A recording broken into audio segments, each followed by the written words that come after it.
Hello बच्चों, welcome back to my YouTube channel @Unsolved Maths. आज हम शुरू करते हैं कक्षा 10 का एक क्वेश्चन पेपर जिसका संकेतांक 822 DW का खंड ब का लास्ट क्वेश्चन चलेगा। आज क्वेश्चन नंबर 5। धातु की चादर से बना और ऊपर से खुला एक बर्तन शंकु के छिन्नक के आकार का है, जिसकी ऊंचाई 24 सेंटीमीटर है। निचले और ऊपरी सिरों की त्रिज्या क्रम से 8 सेंटीमीटर और 20 सेंटीमीटर है। 40 रुपये प्रति लीटर की दर से इस बर्तन को पूरा भर सकने वाले दूध का मूल्य ज्ञात कीजिए। इसमें हमारे पास एक बर्तन है शंकु के छिन्नक के आकार का। तो शंकु का जो छिन्नक है वो इस तरीके से होगा। इस तरीके से मैंने एक शंकु का छिन्नक बनाया, इस तरीके से।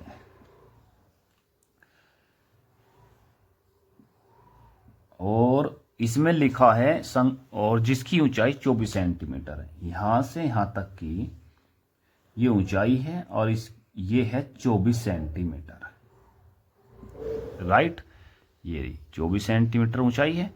निचले और ऊपरी सिरों की त्रिज्या, निचले सिरों की त्रिज्या तो होगी 8 सेंटीमीटर, राइट।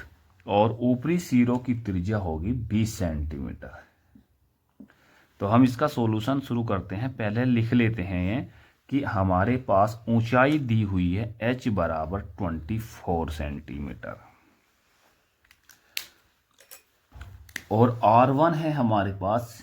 R1 दी हुई है इससे 8 सेंटीमीटर। R2 हो गई, ऊपरी सिरों की त्रिज्या दे रखी ना, R2 हो गई 20 सेंटीमीटर। और हमें पाई का मान दिया हुआ है। पाई का मान बच्चों इसमें 3.14 यूज करना है।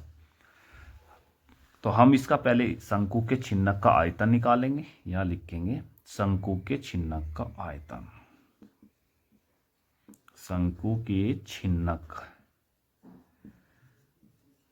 का आयतन, इसका फॉर्मूला होता है, याद रखना बच्चों, V बराबर 1/3 पाई H कोष्टक R1 square plus R2 square plus R1 into R2। तो इसमें H, R1, R2 और पाई की सभी वैल्यूज को पुट करते हैं। 1/3 पाई का मान रखेंगे बच्चों 3.14। H की वैल्यू हमारे पास है 24। R1 हो गया हमारे पास 8 का स्क्वायर हो गया 64। R2 का स्क्वायर करेंगे, R2 है हमारे पास 20 का स्क्वायर करेंगे 400। R1 R2 की गुना कर देंगे, 20 की 8 में गुना करेंगे 160। तो 3 से ये कटेगा कितनी बार, 3 से 24 कट जाएगा 8 बार। तो V बराबर 3.14 मल्टीप्लाई 8। तो इन्हें हम सबको ऐड कर देंगे। तो V बराबर हो गया 3 से 24 कट जाएगा 8 बार, 3.14 गुना 8 गुना 624। तो V बराबर हो गया, ये हो जाएगा 15674.88 सेंटीमीटर क्यूब। अगर हम इसको 1000 से डिवाइड कर दे तो ये लीटर में आ जाएगा। मैंने इसे 1000 से डिवाइड कर दिया तो वॉल्यूम आ जाएगा 15.67488 लीटर। अब क्वेश्चन में हमारे पास है 40 रुपये प्रति लीटर की दर से। यहां लिखेंगे 1 लीटर का खर्च कितना है, 40 रुपये। हमारे पास टोटल लीटर कितने आए, 15.6748 लीटर का खर्च बैठेगा। 40 मल्टीप्लाई कर देंगे इसकी 15.67488।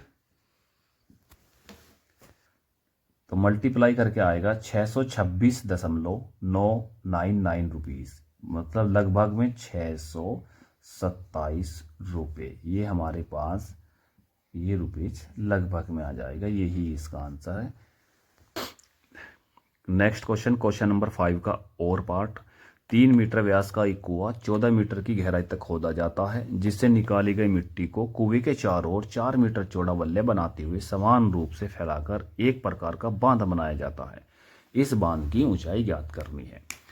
तो बच्चों आइए समझते हैं।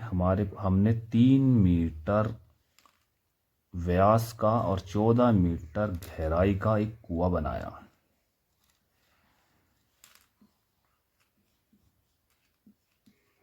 ठीक है, यहाँ से यहाँ तक 3 मीटर का व्यास है और इस कुएं की गहराई हमने खोदी 14 मीटर गहराई।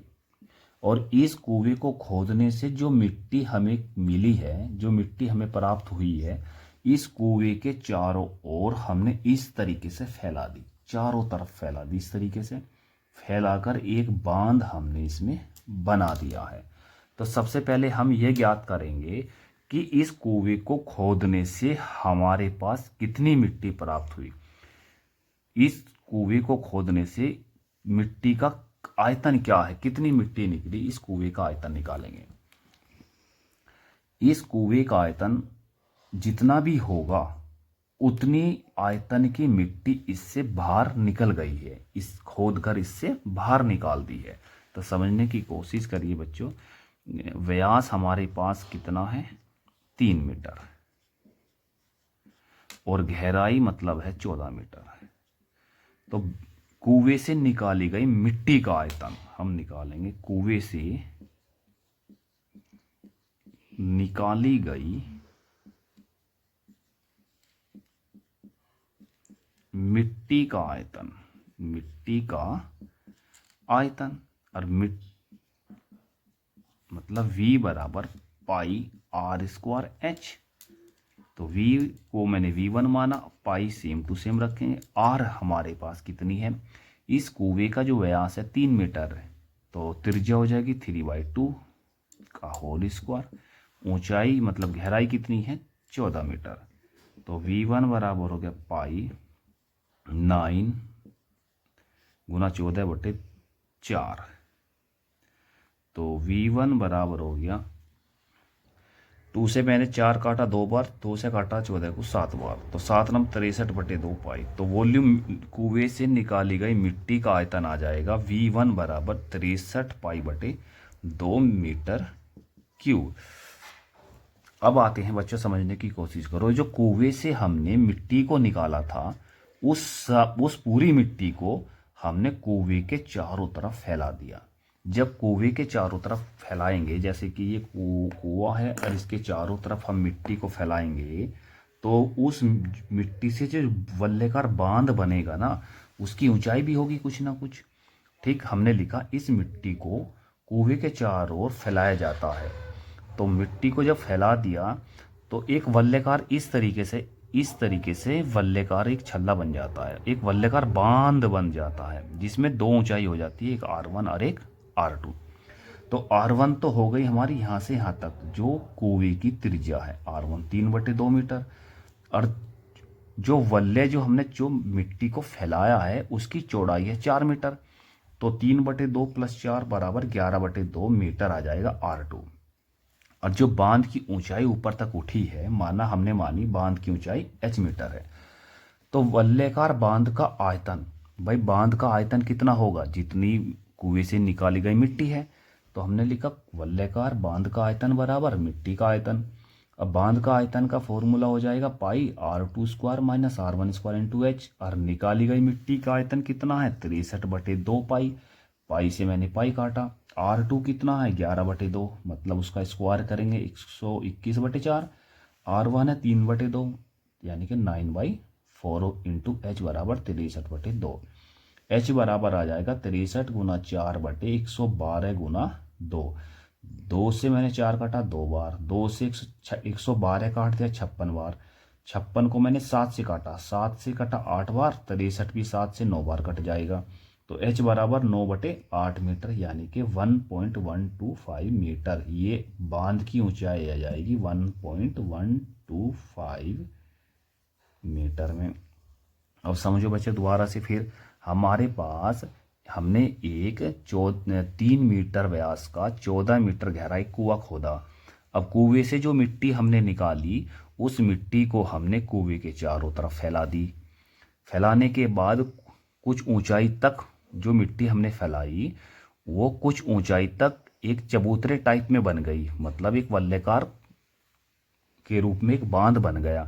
तो क्वेश्चन करने का क्या तरीका है, जब भाई कुएं से कितनी मिट्टी हमने बाहर निकाली, हमने कुएं से निकाली गई मिट्टी का आयतन निकाल दिया, फॉर्मूला लगेगा पाई आर स्क्वायर एच, वैल्यू निकल जाएगी। इस मिट्टी को हमने बांध के चारों तरफ फैलाया, एक बांध बना, उस बांध की ऊंचाई मैंने कितनी मानी, एच मान ली।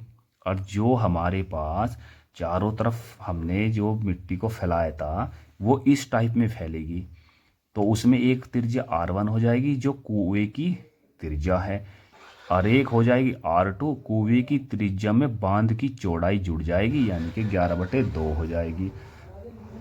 तो ये इम्पोर्टेंट पॉइंट है कि वल्लेकार बांध का आयतन, भाई बांध किससे बना, कुएं से निकाली गई मिट्टी से, तो वल्लेकार बांध का आयतन बराबर मिट्टी का आयतन, और कैलकुलेशन करके एच की वैल्यू निकल जाएगी कि कुएं के चारों तरफ जो हमने मिट्टी फैलाई उसकी बांध की ऊंचाई हो जाएगी 1.125 मीटर। बच्चों हमारे चैनल को सब्सक्राइब करें और वीडियो को एक लाइक दें। Thank you.